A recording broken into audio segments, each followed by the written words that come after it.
Welcome to Mahaska County Conservation's Great Outdoors. I'm Laura DeCook, the naturalist for the Mahaska County Conservation Board, and I'm standing out in the middle of Mahaska County's Muskunky Marsh.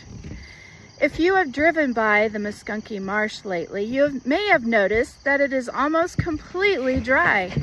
Have you ever wondered how a drought, such as the one we've had this year, can affect an area like Muskunky Marsh? Can a drought damage or replenish this area? Or even the most basic question, what is a wetland? A wetland is characterized by water that covers the soil. The water that covers the soil can either be inches deep above the surface of the soil or just to the surface of the soil. The water coverage can occur either short-term or long-term and may vary throughout the year. Wetlands have several benefits. They can reduce erosion and flooding. Wetlands can also store floodwater. Just 1 acre of a wetland can store more than 360,000 gallons of water if flooded at a depth of 1 foot.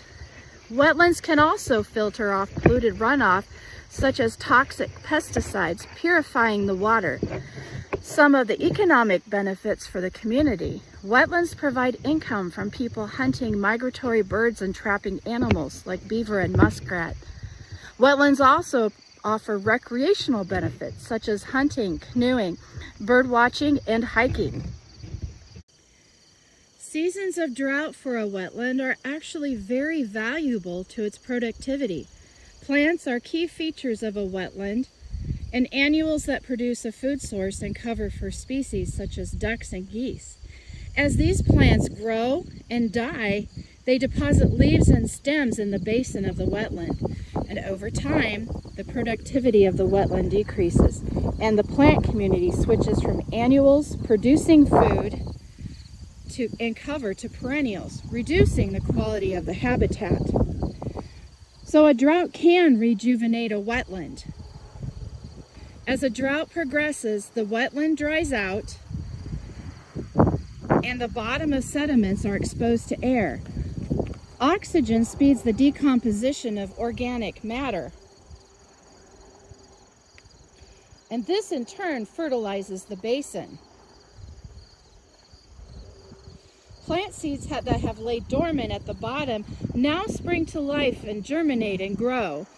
Once again, the wetland will become a productive habitat.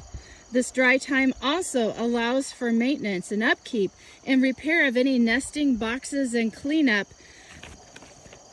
of any islands to promote a more habitat-friendly environment. When water returns and covers the wetlands, inhabitants of the area are provided abundantly with a rich habitat. So, as you can see, this dry cycle is necessary to the health of the wetland.